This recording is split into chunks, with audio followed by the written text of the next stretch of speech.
Mboka Neville Mbote. Mbote ndeko. Vraiment d'emblée les gens bayebi na internet bato asika bazanga ko s'abonner te. D'abord ko pesa na no combo se présenter. Combo nanga général Neville Lunga nazali défenseur puis président du parlement de Nazali défenseur ya ba droit ya ba combattant ya IDPS.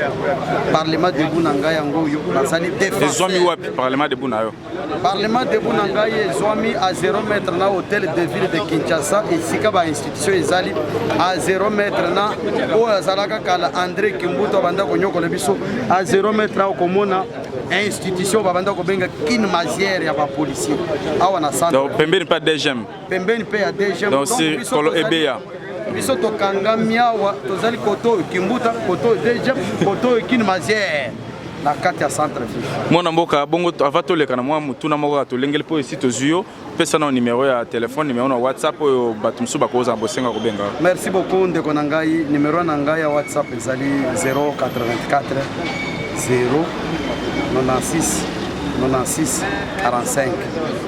Libande ya mboka namona bakomaka plus 243 84 0 96 96 45 nde numéro oyo na sele ya WhatsApp.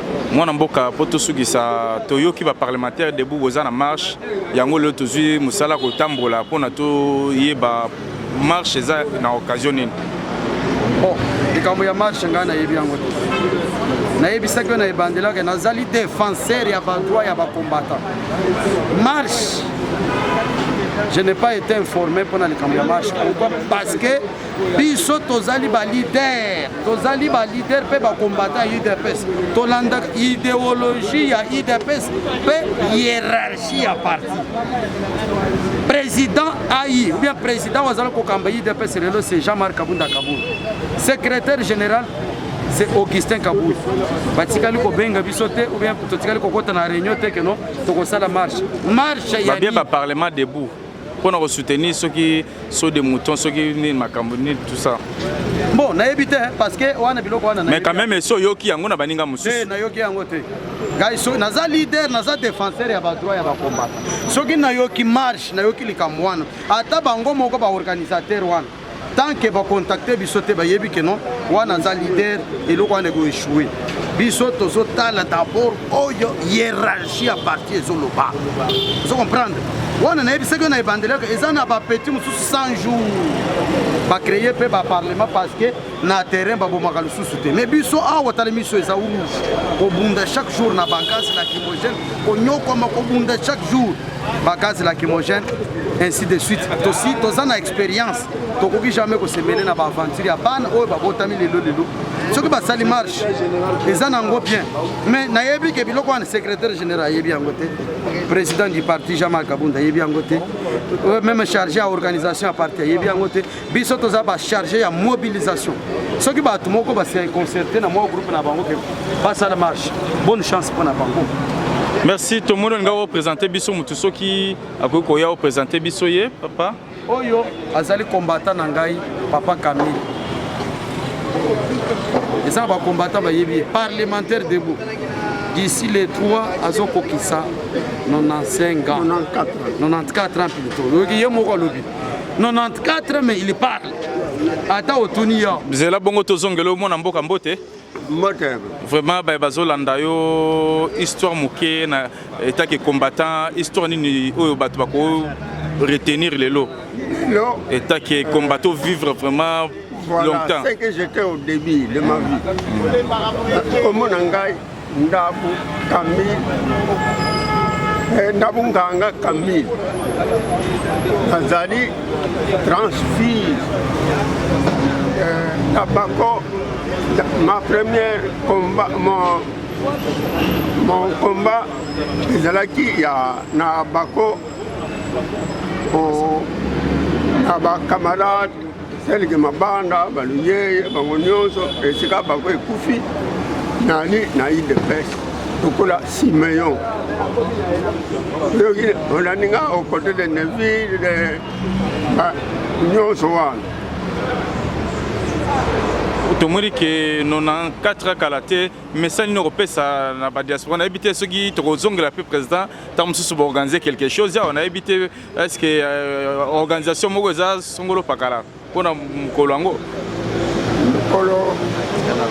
bon tozongela no président na bino de tam sa koza na moi eloko ko glisser po toki ndia za na makamba ko loka. Merci beaucoup ndeko na ngana za na esengo parce que papa na biso papa Camille combattant ngai nde na za chef na yenga na za vie na ye na minute nde na ye la ka ye ba information ba news aye ye pende na za 94 abenga kanga pe aye atindila nga pe ba information ndenga za wana donc bandeko na biso oyo ba mesana pe kosunga basungaka mutango za na bomo ye oyo d'ici les 3 c'est-à-dire semaine prochaine les 3 cause la semaine mardi les 3 mars papa na biso zo kopisa 94 ans to organiser que to kolokele moi eloko to pese tango za na bomo yole aketango ko foto banda ko somba gere de fleurs eloko non tango za na bomo ata moi soulier ata moi chemise ata moi mbongo akomona ba petit na ngai bas kanisi ngai parce que za combattant même tango kabila zo beti gaz okomona ibatu bakimia keka malembe eloko ba petit hyperkit mais okomona mutwana lobi ayi ngo musu tokendaka na ye to sutiki boy ka ane passé tokenda ko yamba ye tokendaka na ko yamba Jean-Marc Kabunda azoka na mutu kutokanisa kofime zamba zo batele ko zamba zo batele photo sokaliser to rekile moi ilo na sengi na bande ko na biso ba mesana ko landa biso o ba mesana ko sunga pe biso ezala na Kinshasa ezala le banda ya mboka ki ata ko sunga biso te ko sunga ta papa o numero na ngai na pesaka ya 084 096 45 soko tindi moi eloko ekokomela ye tokozwa pe ba image okozwa pe ba image ndeko oya mesana koyaka akoya pe mukolongo akozwa ba image bokomona ba image ata otindi eloko bokomona tokotinda tokopesa eloko wana d'une manière officielle. Merci beaucoup. Merci beaucoup. Oya zali papa Siméon azaki na temple mwana Yesu namoni ye abotami fati béton bic rouge moni Siméon alobaki na kokufa te tanke na kunyo kufa na ngalelo. Merci Siméon papa oza Siméon il y a les délivrances à peuple encore. Merci. Lokola amoni fati béton alobiki ata na kofi na ngai problème ezali te aza Siméon. Merci beaucoup na bande na biso Nzambe pe alalaka te amoni alobiki non. Mes chers amis ndenge toyebisaka bino pouvoir ya mwana mboka Félix eza pouvoir oyo eutina se ya moya oyo eza pouvoir euti epanza pourquoi parce que soki baterme oyo baemployé na monde entier ezali ebele baemployé kango mpo na République démocratique du Congo o awa terrorisme awa toboma bato wana tosala bo. C'est ainsi que chers combattants par congolais bakufi trop. Mes chers amis, bandeko oyo tokendaki na bango na élection, ils se sont rendus compte que oui effectivement, en tout cas, na façon oyo Félix azokende na makambo eza lisusu likambo wana ya aventure te tomoni déjà biso moko ke imperium nyonso ezongi na maboko ya Fatima yango wana bomoni ba mosusu babandi déjà kolela non soki toyebaka bandeko na ngai oyo bazalaki bandeko na ngai baopose ngai na ndeko na ngai mosusu cher combattant fanda na yo zela 10 ans ntango kosila nsima ozonga opostile lisusu oyo kokuta kaka baélecteur oyo bavotaka yo wana oyo ozolobaka ngai nde mokolo vérité des urines bato wana baya lisusu bavote lisusu mais biso awa depuis que nous avons eu le pouvoir, chers combattants, il doit pas se vivre. Mes chers amis, est-ce que Boyoki attaque ba enlever Moutou? Boyoki attaque non? Cacho Moresa ici Kasongolo Pakala? Est-ce que Boyoki que non? Oui, Tomoni ba force commune na Maluku, c'est que Kabila za Moutouma. Soka sakanya koyo nini? Beta mon cher combattant.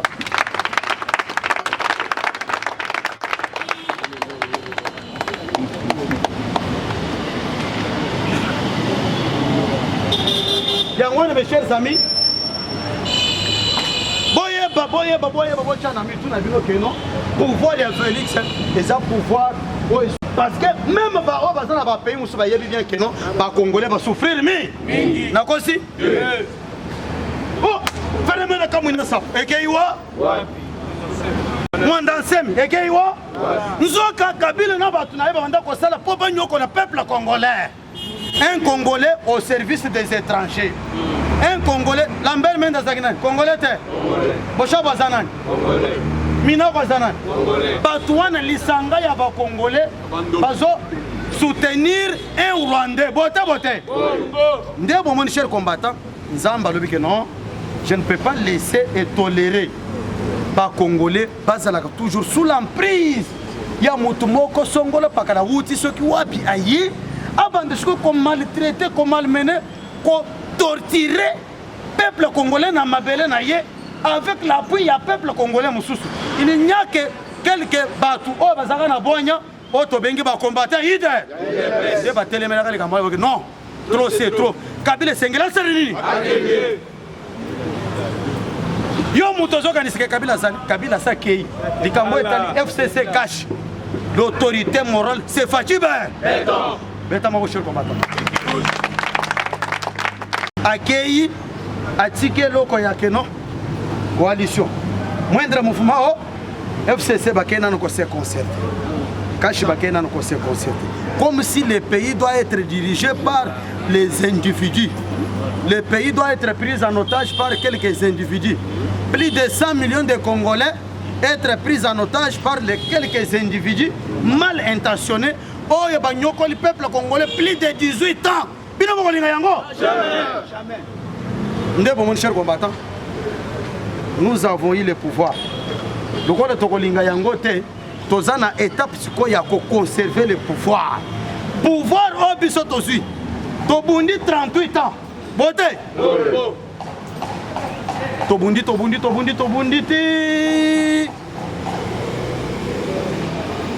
Tozi yango.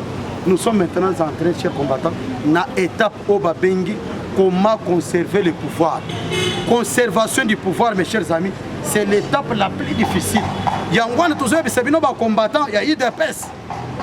Donc, vous allez être vigilant. Il y a un chaque jour, côté Yaka, comment nous devons conserver le pouvoir. Nous avons une réunion, nous avons une stratégie. Parce qu'en termes stratégiques, IDP sans Amakasi. IDP c'est le seul parti où ils ont implanté. Alors, le coup aussi pouvoir. Il y a un comment cher combattant, élection. Bango babanda comme mabiso na terrain ya bitumba. Oba mabatu. Banyoko la batu. Bazo bibemba bakunda yango après ba ko bana token de dialogue.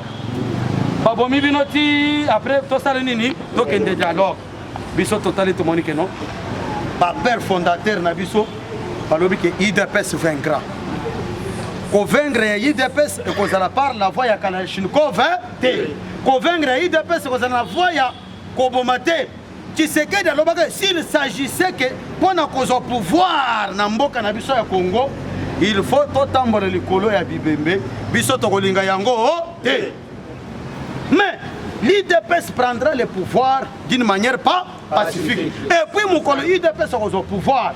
Mundu qui attend mon moko ko beta te. Soko yoki mundu qui zo beta c'est que police zo CP. Et salamité. Et salamité. Ndebo mon IDPS to yebi bino ba jeune abino za mabe. To bunda to kenza transition 3 ans Kabila zalaka kawana. Biso to boy biloko. Biso tozo kende na élection avec ou sans la machine à toquer na élection tozaki na discours moko cohérent. Tozali lokola banyanga la kata mususte to kende na élection na machine wana te. Soko komi kuna zala na bik. Moko na bango putobe mukolo wana nde to koboma na kuna. Discours yo bato bakoyoka ezalaki nango te. Ndebo mon cher combattant biso tozaki na discours cohérent. Motunyo sayoki que non. Bato oyo bazana élection. Tango zo boye ko kende élection. IDPS prône la non-violence. Tshisekedi alobaka na biso mes chers amis ke soki bolingi bosala Tunisie soki bolingi bosala soulèvement bosalaka yango na nini mokolo élection ekosalema bosanctionne bato wana na kati ya nde bomoni cher combattant toyaki kose souvenir na makambo oyo Tshisekedi alobaka na biso cher ami tolobi ke non bato oyo lokola bazolemba mema biso na terrain ya bitumba biso tobundaka na biso d'ailleurs candidat na biso kombona ezaki Faci maboko pe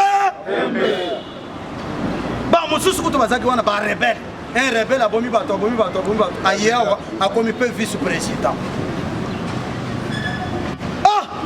obomi bato ti okomi vice-président okamati na bandeko ya bato oyo obomi wana bakomi mpe bamembre ya parti na yo IDPS ezaka bongo IDPS bakreaka yango sur base ya idéologie moko boye yakeno bato oyo lokola Mobutu azonyokola biso alobi ke parti politique ezali mibale misato te à part un père biso IDPS lokola mutu oyo aza dictateur azonyokola bato en tout cas togire sikoyo tozala sikoyo nsima ya peuple congolais peuple zaïrois à l'époque nde bomonaka cher combattant bandeko na biso 13 parlementaires bayaka kocréer IDPS ezaka créer tout autour ya lungwile te mwa agene te mwa basi bafandi bozobeta masolo bozobwaka miso botala bamomi te non IDPS ezaki créer autour ya idéal moko boye nde bomoni cher combattant tobundi 37 ans tobundisi d'abord Mobutu Sese Seko akaite que son âme repose en désordre tobundi tosuki wana te tolobi soki bandeko soki tokoise maboko Kabila mutu munene ye tobundisi eti akaite te oya muke aye anyokoli biso aye kozwa chance tango ayoki ke Tshisekedi wangulumba asali nini akufi mais abosani ke Tshisekedi avant akufa ayebisaki peuple congolais peut se prendre en charge nde bon cher combattant l'autoprise en charge nde memi biso na pouvoir lokola tokomi siko na étape ya comment conserver le pouvoir cher combattant yango na bozo mona mes chers amis tozo telema bisika nyonso chaque jour mpona koyebisa peuple congolais tozala éveillé biso moko tozali ba agent ya renseignement ya pouvoir na biso biso moko toza ba agent ya sécurité ya pouvoir na biso eta mon cher combattant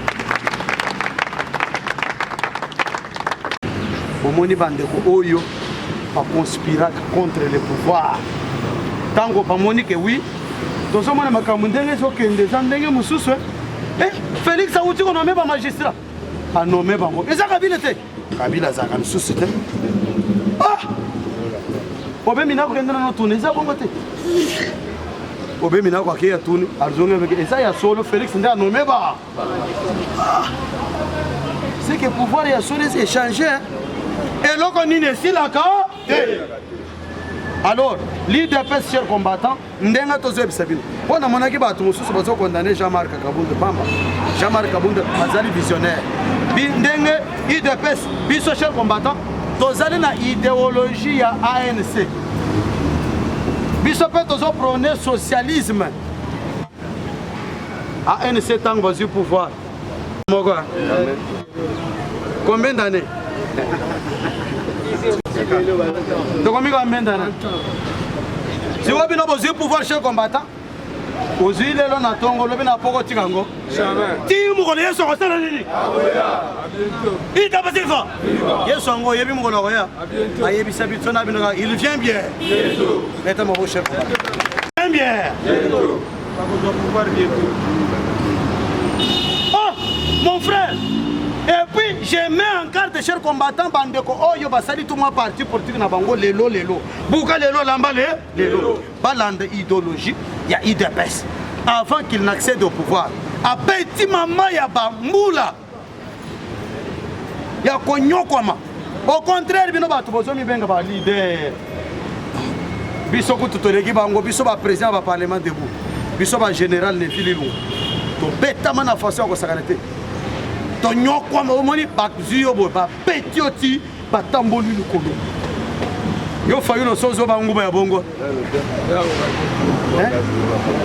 bosi chante lelo ozo finga chef de l'état mutakosana na loko moko azali te finga na yo awa opposition soko ozokanisaka kosala yango ndenge babanda kosala na Kabila parce que la seule opposition Kabila banda kobanga à l'époque ça ide ba musu wana ba soi-disant opposant basaki bafingi na poka babengi bapesi mongo balingaki bamemele biso même stratégie wana na kati ya pouvoir oyo biso tozwi yake non chaque fois finga na yo bakobengo na poko okofinga moi mobima na poko koyoka appel ata mokolo moko te finga na belela na si okolemba balembi te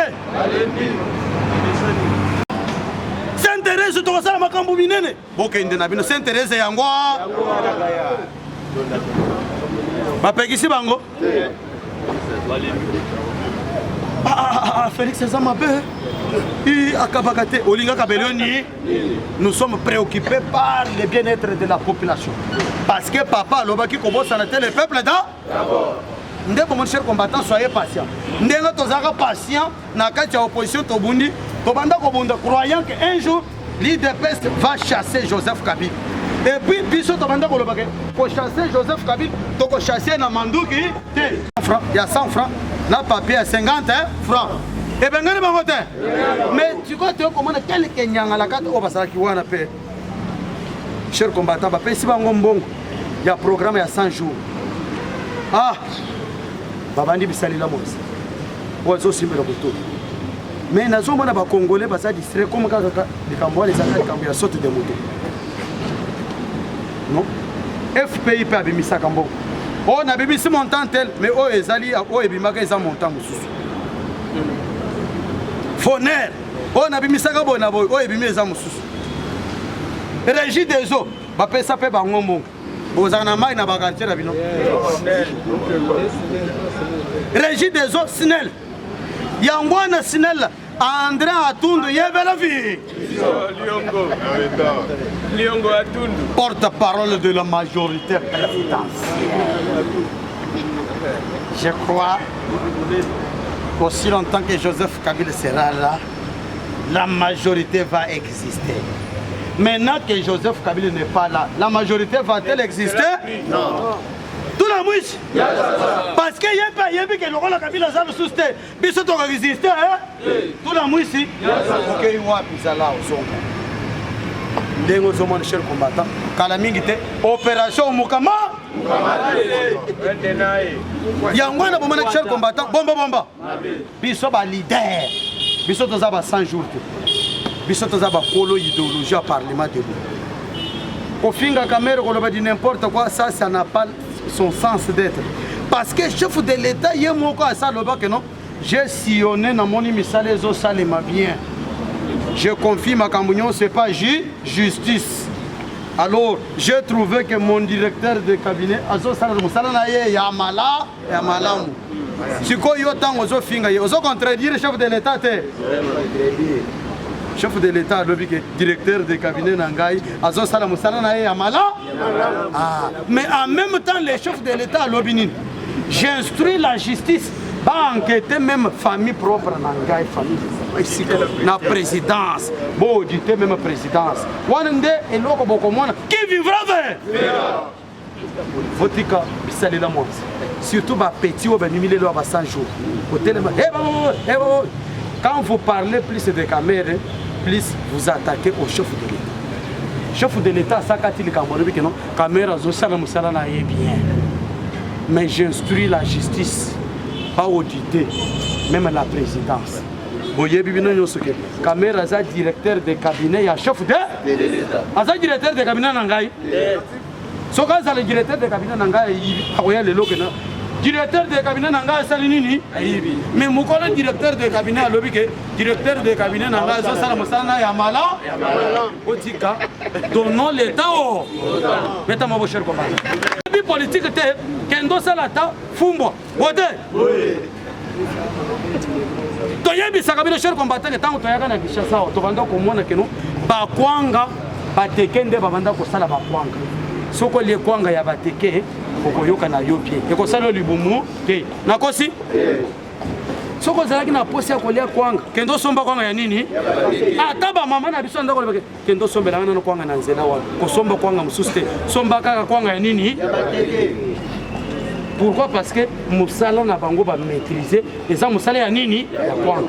Mais les lois chers combattants to komona na ba luba ba komo sala kwanga. Na ba Kongo ba komo sala nini? Lia siko kwanga ya bateke na ya ba Kongo okoyoka différence. Ya ba Kongo ya ba luba sala élastique. Ya bateke fufu et kosa. Boté. Je voulais vous dire quoi chers combattants? Politique tikelango politicien c'est le pour. Sokoza pasteur kendo sala nini? Sokoza mécanicien kendo sala nini? Sokoza munganga kendo tuba ocho baba nini? Mais awa na Congo batu nyoso bakomeka ba nini? Ba politicien. Botique bisalela moi. Attends. Nazana mingi ya koluba.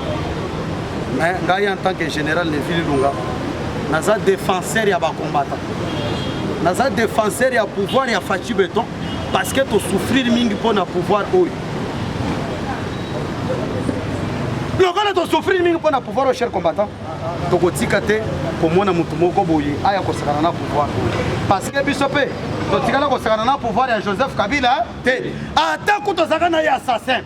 To banda ko battre le pouvoir en faisant l'opposition oyo ezalaki opposition constructive.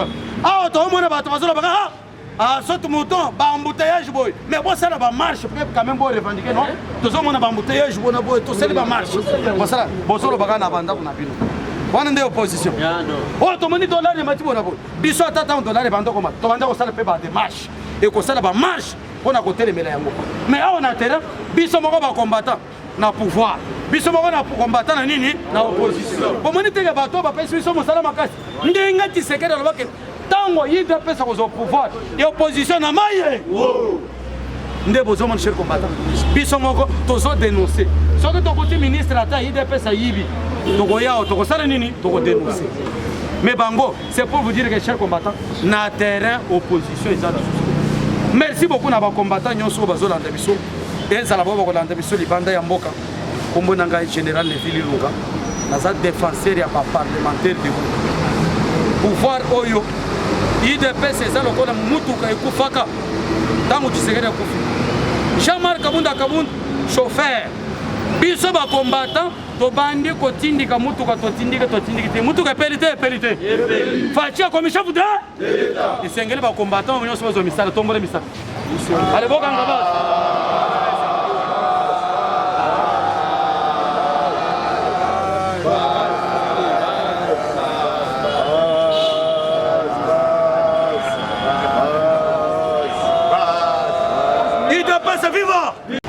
Alors, Zambé a pas mon opinion, beaucoup de la misala ou de débrouillard. Pourquoi se présenter? Ngai président Jules alias Kamona Sabo. Oyo zo sala rage na carte centre-ville. Président Jules sans former le 29 équipe de sénateur, le Sénat américain, analyse solo. Le 29 Bozana marche parlementaire debout Nino Koloba. Merci beaucoup. Toyebi marche wana te. Yaya. Mumemi maki asona kate abunda kate. Bito marche faut ebu euta na hiérarchie. Marche ya nini? Na likambo nini? Na problème nini? Biso depuis to bandi to lobeli yango te. So ke pa ba parlement mususu ba lobeli yango te. Tozo sutu kaka boy marche. Mais est-ce que si boyo qui ont que parlementaire de vous monsieur si ba no sango? Toyebi yango te. Toyebi yango te. Ko kende ko bongisa caméra na yote. Quand aux attend il y a pour redynamiser parti, quand aux attend il y a pour sala makambo ya bien na mboka. Ko protéger chef de l'État. Imaginez, oko sala marche. Marche wana ngoni estali sous le vent ya makasi. Hémorragie wana okata ngondengini. Merci beaucoup. Message Souka par rapport à l'actualité politique, ni ne peut expliquer dans le combattant par rapport à la situation politique. Ok, par rapport à la situation politique, l'heure est grave, l'heure a sonné. Boyoki, Tochaki, appareil judiciaire. Cette fois-ci, on est en train d'arrêter. Bazokanga sérieusement. Boyoki, garçon Oyo, Babengi, Delphin Kayimbi. Bientôt aux arrêts. Va suspendre Rwandais. Un général rwandais, Toyoki va suspendre monsieur. Va suspendre monsieur Mandiango. Par exemple, Congo et Congo. Mandiango a pété 30 ans. 30 ans dans Mobutu. lelo Delphin Kayimbi balongoli ye mpona nini asomba baécouteur asalaka espion ya mokonzi ya mboka oyoki balongoli ye bakangi aza na ndolo Mike Amer a félicité frappe wana lelo toyoki balibanais na prison libanais wana Jamar Sami oyoki histoire na ye aza parmi bato baboma musée Jamar Sami aza parmi libanais oyoka akenda na histoire ya Jama po baboma musée eza ye bakangi ye na baproblème ebele eza kaka ya basote moton te lelo oyoki OVD na prison Covid de route baza na prison tokotia bato nyonso na pavillon 11 tobongisi yango moto akoséchappe aza te yango oyoki Roger Lumbala en direct si wana lobi attention avec Félix Antoine Tshisekedi il est plus dangereux que son père ebele bakokota makala toza na bagénéral Ilunga Kapete rwandais azosala désordre toza na batango faible oyo touti tango faible touti kokanga 141 par DC na côté ya mama koko azo troubler ordre public toza na bato bele awa toza na bienvenu na Tchangu le colonel bienvenu oyo azokanga banani bakuluna azokende na bajip otika motu $100 bienvenu batongi bandako minene bienvenu tozokanga yo ngai Gilles na funda na présidence de la République tozokanga yo awa tokotika motu te si oyoki problème ya kamere tokoséchappe te moyibi ya 15 millions tobomi miso lelo asalaki tolobelaki yango awa na mwasi na ye ya mida na repetaka maintes reprises parce que mida azoyebisa bato ke apesi nga $13 000 apesaki mokoko ngai te apesi 1300 mokoko aya kokorompre ngai na boyi nalobi mokoko somba masanga ya $100 asombeli baprésident nyonso masanga ya $100 vous comprenez aye na 1300 na boyi bafilme akimi na mbongo wana nazwi ata differente nani Amida Chati sasalaki alliance na Momo Sassou grand frère Sassou Nguesso a respecté yango te asali alliance na Jibem Piana a respecté yango te asali alliance na Didi Kinwani mwana koti akwei na piscine Chibao toloba na monoko nini po boyoka mbala moko azwi trouble abengi bato na nyonso tu ya FCC ayebisi bango po badiskite mpona makambo etali baentreprise yo seka bango idepoti olanda président Gilles alobi Lumbala alobi soki bomoni ke ngai nazokosa boyebisa bango yo oza no libre okosomba no billet na yo osomi na passeport no voyager mais Chadari te Kalev te Delphin Kayimbi pe te Kisambu te baza prison à ciel ouvert baza déjà na kati ya prison à ciel ouvert siko yo kati lo mwelo kwa sali Fachi Béton très sage Fachi atala lobi maintenant justice nanga onde muto bandolé sanga fufu bon nazo yebisa bino même la Bible nous dit c'est la justice qui élève une nation UDPS viva atali alobi justice oh po bato wana nyonso tu soko landi bien jour wana na pesi bino information na lobi tunda ya kasenda lobi boy banda kaka Fachi a changé justice aniki nzungu na wana toza na kati ya nouvelle ère politique nde yango no yoki ba interpellation eza ebele na uti olanda lisusu mokonzi ya office des routes OVDT office des routes yepe à son tour interpellé IDPS viva à son tour interpellé la liste est longue lobi nazalaki na quartier 1 nazwi papa moko ayebisinga ke mwana po nazalaki un peu du retard parlement debout ya président Mourinho mais naye ko comprendre que na terrain à Bouddha bazali condensé trop na ba infiltré bazali na bato la muke belé bango bazo croire que David Blatner akangami bazali ko yima alors lenga na telemi na tali mais papa nanga bazawa il faut na pesa nan bango ateto sala mo su commission na pesa bango formation yaya na pesi bango formation okoyoka jeune moko ye alobi bakokanga David Blatner pona ni David Blatner bakanga ye asalini mais yoka na tiki na yoki kana na mais biloko soki esala na ville biso de beti de bato to bengani bango na ke na telemi ma ele sukinga na moni ba papa mo batemba papa je m'excuse est-ce que boyoki bi audite banda na kati ya présidence papa na lobi mais oui et d'ailleurs c'est banda ki habitala batu wana bazoboya papa moko ayeko confirmer nga lobi mwana na uti ko solola na procureur ya Chilo awo akatisaki ngambu ya masina boye ayepe kokota na kati ya parlement na zokende palais alobi nini alobi mutu wana yebisinga kamere amata akita aza déjà mukangani idepese viva pourquoi parce que eloko bomoni mokonzi mboka lobi odite banda na présidence yaya eza déjà oto bengi pasi ya Fachi Beton apesi déjà justice po justice nenga sawana oya Fachi eza ndenge moko ya Kabila te po na ebisa bino jour wana ye moko lobi au cours de mon mandat il n'y aura plus les intouchables mais on comprendre que oto bengi Kalev moyen formule lisusu mbange ezate babotoli passeport eloko salaka mutu voyager eza passeport Fachi lobi yaka bozana passeport na ye bozala nango et puis enfin ba enquête banda ko poursuivre pour Kalev ndenga sawana c'est un buveur du sang Kalev abomi bande ko na biso ebele siko eloko ezo sa les amis ba ye ko comprendre que FCC mobimba lingomba wana babanda ki kolinga te et puis ba yeba kite ke mokonzi mboka kokokisa inani ba yeba kite police na bango nyoso to ezalaka ka ba débattre ba donc ba bungisa ye alors Dieu merci Fachi Beton tellement qu'azumbo kao ya pesi Nzambe les 30 mai les jours où tu es ça va te répondre to kumisa Nzambe même les États-Unis bazaka mukolo moko bakumisa Nzambe bande ko na biso ala muka lelo baboyaki balobaki to kendo ya mba Jean-Pierre Mbemba mais Jean-Pierre Mbemba banda ya na Congo asala pe eloko moko te te voyez la tala lobby bino eloko bosalinga na sepeli nango te boyebisaki nga to saboter to critiquer to finga Fachi mais lelo na comprendre kaka bino wana bozali siko ba enfant chéri ya ye alors on m'appelle à Kosala na aluka partout les moyens na solo na Fachi yaya monsieur Martin Fayulu a commis na souka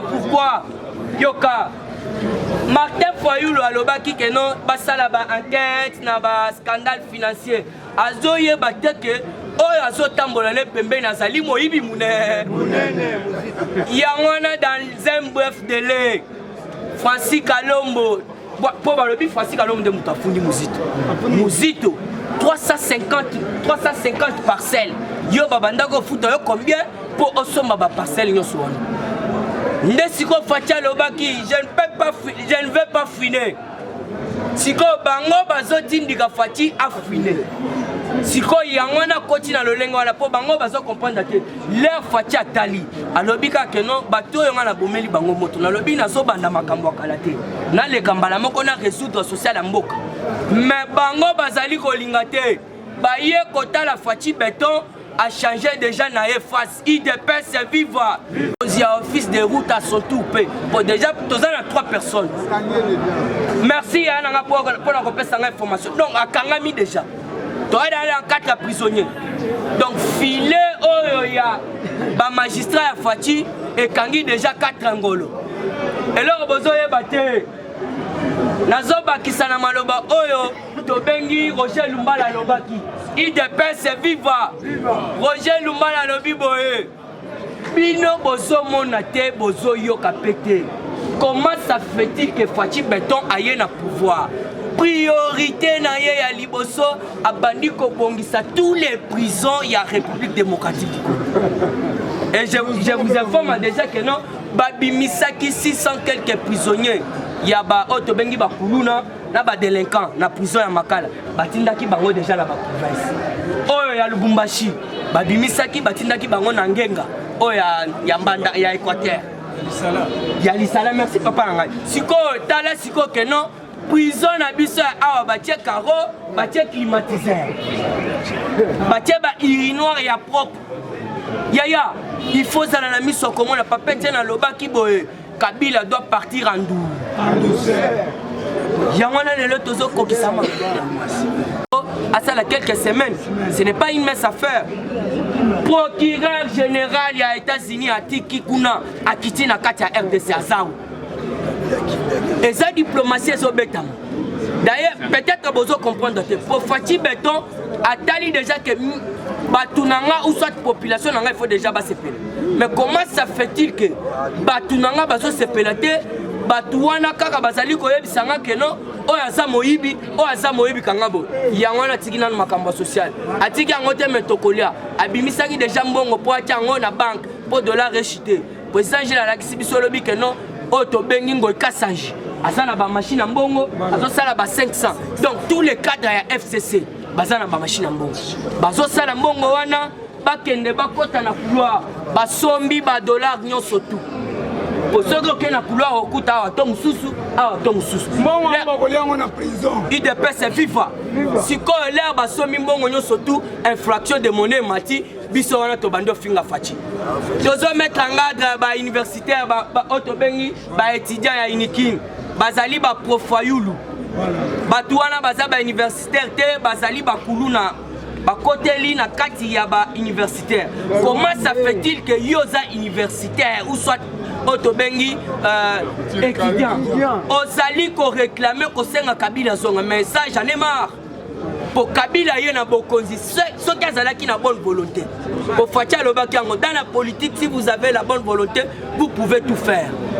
Preuve tangible en est que na 2 milliards gratuité de l'enseignement guerre sili et bolé sili kaka na 2 milliards wana donc azala volonté si ko Kabila ye abeti 18 ans na ebisa bino lobi que non aye na 2001 à coût dollar égale à 23 000 équivalent et à 100 $. Ceux qui azalaki na posa ya biso ba congolais. Ceux qui azalaki na posa ya changement. Mais à sali 18 ans, il fallait qu'il quitte mais mati et belé 165 de toi tikaki. Mais on peut comprendre que ba étudiant wana ba profayul mal intentionné bazali koyemba azali yemoko. Yangona bolanda kin même banene nkulu wana ba ibi bambongo il faut ba auditer bango ba onyo sotu wana bolanda ki il faut ba auditer ngo yaya ngonge komi mabe bato ya Noé basi bakangi Fati ayebisaki bango nini botika batu wana bazana kwiti ya masanga nambe mwayabi malibande zate pour batali frontière ezali fermée yaya biso tozo sepela pourquoi ngonge koki oyo combattant nyonso tout alité il faut se jouer yango no mona ka président Gilles ayaka tongo nyonso tout ko fortifier ba papa ba yayo basao c'est-à-dire quoi donc tozana aligné ya bien biso tokomi tango ya ba manipuler biso te na ba makambo marche makambo boye tozolanda hiérarchie ya parti nazo pesa binombela marche à moins que soit hiérarchie kuna ba pesi président na biso Gilles aye awa alobi que comme ça to sala marche ya boye mais ba marche oyo nyonso tozo yoka wana kokende na yote oh marche ça lobby kokende marche ça là oh ba combattant to sala marche tokende wa biso wana nutoliete tozo sela tozo bisala tokende marche kusani on même marche soit na kata bunda kate marche ça te tozo belela tozo mettre en garde na président oyo bazo bimisa oh marche ya nini c'est vivant. Voilà, tant qu'on perd des athées, le premier citoyen de la République Ayamba Kilobi, une délégation conduite par le gouverneur ya Haute-Ouélé, Bazar, ba allemand, Nasuka Masolo, Bapesaki une enveloppe de 250 millions de dollars. Donc, Yebake, Masolo, ils ont des biens. C'est pour le développement. Ils allaient pour faire face. Même on a inflation et tout ce que nous avons comme situation.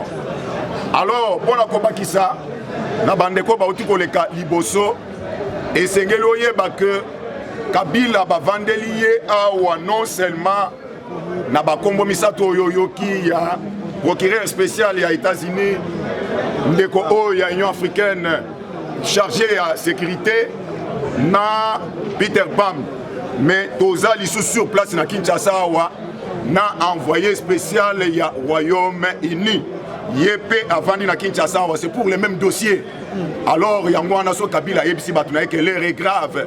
C'est avec raison parce que batu wana tango bayaka te pona koteka ni pona kosenge loko mais bango bayaka na mission na bango précise ti bako kisa mission wana toleki pona ko pesa yo toujours actualité ndenge ba président ba oti koleka liboso awa d'ici là okozo musala mais zala conséquent oyeba o s'organiser parce que lobby des ordres automoni des ordres à Kosakanate, mendicité, ba comédien aux homonoïs, ba kepa maman Denise, après si bango $15,000, la mendicité wana, ba ke sous pas olive. Mais qu'est-ce qui s'est passé? Oh, comédien wana, azana bana 10, nazata na lopangote. Alors, tu y a kaka pona kosekate, nous devons être conséquents. Kaka mbongo ba pesa ki wana pona kokundaye, moi ba calcul moko boye komo betama, tolongola mwanda mboye. Tosombela tabana lopango bamususu baboui des ordres des alaki ya kosakanate. Alors nous devons être organisés au bandi musala au kanisate bambula oyo sala o mela kalususu moi tchekete mekanisa ya mutuya oyo sengeli au sala yeba que depuis lobby na cour de cassation basi va déposer déjà plainte contre madame oya il y a prévoyance sociale. Ministre Wana Nene Koulou va déposer déjà plainte na bango de cour de cassation. C'est que Batu Belé Bazaraki, mitema ya kovimba na ba plainte na bango balobi mais ko déposer on a maboko ba mi bioyo et ça peine perdue. Va déposer on madame Wana azaye mon côté bazana mutu moko soki mbuyu bazana ye affaire sorte de mouton. Yoka révélation lobby. Zokande Félix Azamo na mayele asala kanangonga. Voilà. Yo oko comprendre que na batu oyo Félix azokanga. Yo ko zonga kana affaire kaka ya so de moutonte. Eza na ba révélation ebele ya kobata manasima. Voilà. Lobby Jamal wana c'est le cerveau moteur na liwa ya musée. Jamal oyo ke bakangi ya balibane wana. C'est le cerveau moteur na liwa ya libanais. Libanais oyo toyoka ki na époque wana. Azala qui parmi même ba oyo bakotaki tant ba betaki Kabila wana donc il y a le Kolotengu Bissas ce type là était là donc et sengeli boye ba ke makambo yo ezali minene ndenge lombo makiadi ayemba yo komona bakangi mutu yo kanisi kaka so de mouton mais ba révélation Jamal wana c'est azali mwana mayele asala kanangonga yo okanisaki ke oh asala ki chef quartier expérience na zamba bisika batu bazo monate lorsque azobima yo bimi na babiceps onga Goliath moko kaka makale kale ozana se nde omoni lelo bazana se lolendo eza susu wapi nana zo fioto bien bakangi minoko tala sikoyo Blatner soki Blatner muyibi munene donc aux associations wana ezali association de malfaiteurs na Kabila ndenge ozomona bango wana ya misato oyo kombo ebati susu likolo ya mesa ezali Dan Getler okoyoka kalatea okoyoka lisusu son ya Dan Getler wana ozoyoka siko ndenge tozokende donc yango wana esukaki kaka wana te lobby oyo pe ya FPI Kitebi yepe azalaki liboso ya procureur lobby Kitebi wana makolo makolenga kolia ozo olie bien mais comme ngonga mena kosala nini ya kosanza mena ba oyo ya Jamal bande kuna bayaki o kokofuta o boye procureur ayebisi bango ke boyebi gravité te ya dossier oyo bokofuta oui amende pe ezali mais vous êtes joué contre qui? Contre les symboles de la nation aza n'importe qui te wana boloko bakosala yango kakawa et d'ailleurs très bientôt là nous allons équiper ba prison nyons na soins de santé ya ke o ata bakangi o oza mundele oza nani o batikanga bakende kosoigne nga na Genève te basoigne yo kaka awa. Donc c'est pour dire que Masolo eza bien. Masolo eza bien. Ce qui était fort hier, les lotalandenge bazolela bakomi faible. Gilbert Kankonde azo signé ndenge tozolo bawa na groupe ya ba rebelle RCI basala 20 ans ya rébellion na S1 azo signé na bango le protocole d'accord. Donc aza déjà mopanzi wana ya Est kuna kaka mopanzi wana ya Est gouvernement lobby na ba cliquer au bakoti ba mabanki wana a lobby situation wana ezali maîtrisable ba mabanki wana en tout cas ba aux impact en malongati parce que ba disposition ezalaki déjà prise bien avant. Mais avant akende mopanzi wana Gilbert Kankonde a réactivé une mesure au banyanga kato ba vandelaki mesure wana ezali ko interdire ba grand car etambola te na moi parce que ba remoko wana ba tambola na ba konyi ko ilaka ba mituka donc désordre moko total ba camion citerne les moto et tout mi batu Gilbert Kankonde alobi non désordre a réactiver mesure wana d'ici là azo tchangwa en application ba grand car wana ba tcheli bango air na butu oyo bango ba kobanda kobima mais yoka sur révélation donc na coronavirus to yebisaki bino ke ezali frappe ya ba américain contre le chinois ba entreprise nyonso en direction de l'Afrique et surtout la RDC mais yoka ya mibale ezali que lokola frappe wana ezali uniquement pour na ba chinois yoka siko ke yona ngai batu mwindu soki ata coronavirus wana ekangi mutu mwindu il faut abika. Donc selon les expériences qui ont été faites batu mwindu nyonso coronavirus wana ekangaki bango babiki ata moko akufite. Et pour ton information, même les Congolais baza à travers le monde entier, même en Chine, même en ville où on a corona et bandela qui Congolais attend moko aza contaminé aza touché wana tolandi ngo na tongwa. Donc c'est pour comprendre que ba oyo nyonso ba copier na RDC il y a qui bango qui donc botine ya crampon. Botine il y a crampon aux unes à l'icolo, aux unes à genoux, aux anasés. Parce que oyo ezali ngonga, oyo RDC il faut ça la nini et tombwama ekende liboso. Olinga te et ko sale mabongo. Ce n'est pas que parce que Kimbuta le bagé qui est Kimbuta. Na solo ya jamba non, wana eza mensonge. C'est du mensonge. En tout cas pour ne pas monopoliser la parole. Nangai na RDC grâce à politique à Fatibe.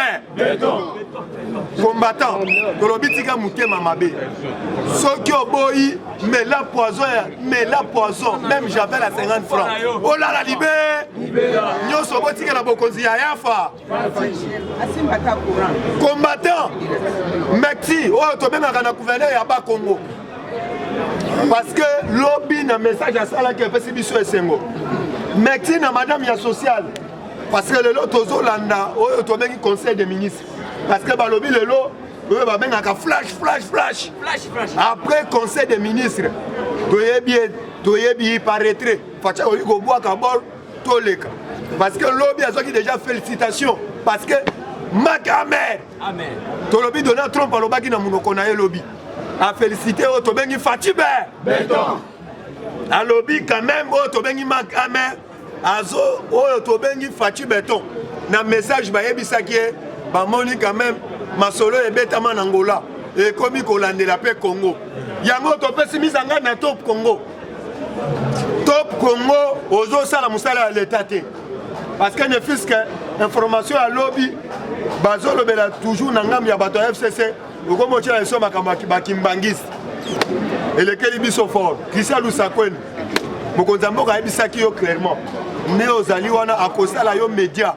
Oh, cause la média moko international au moins na ba voyage chef de l'État aux Kenya. Mais tout le monde nous a na moli moi FFCC. Tala batuya o ya Kabila. Baye ba moni quand même ba komaki Kabila umela. Mais quand même ba yo matasu ba parkant ba komi Kabila forever. Forever les en anglais. Et lobi Kabila umela. Il de paix se viva.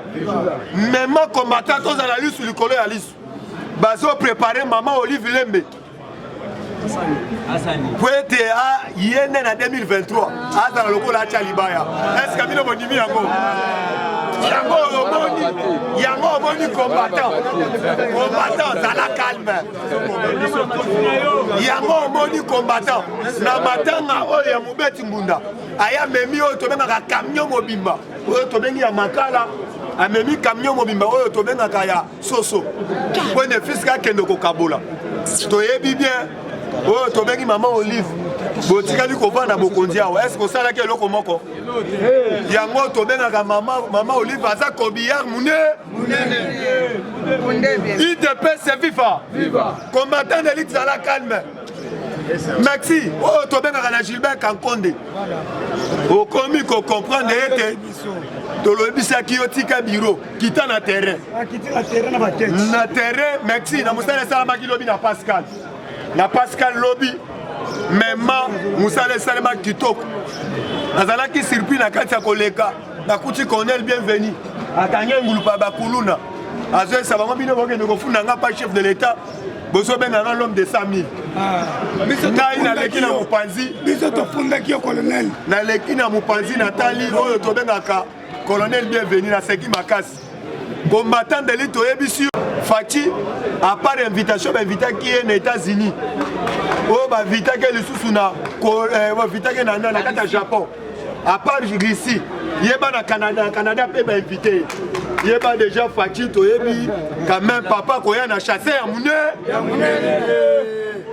combattant de l'élite ezala calme Fachi aza noko ya solo ayebi na kwe boye oyo tobengaka mwa kopi ya ngunda ezalaka mwa koto oyo babetaka kopi ya bafrapere bazala esika kingani meme aza différence na Hippolyte Kazembele Kanam bomoni quand même Pasengo Imulunda oya aya na Kisasa toyeba lolenga aya te ata mundimi moko akweya te ata mundimi moko tomona bimisi ata milimu mabe na télévision te baya na ye par accident na RDC batia ye comme un pasteur asala na faveur ya Kabila mais abosanaka ete Artenance pe ekoki kozala mokolo mosusu mokili ezalaka mabaluka lelo mabaluka mokili ekomeli ye akomi kolela monoko ya mboka akanisi toujours Kabila aza na scène politique toyebisi yo Pasengo Imulunda tokotransmettre yo na justice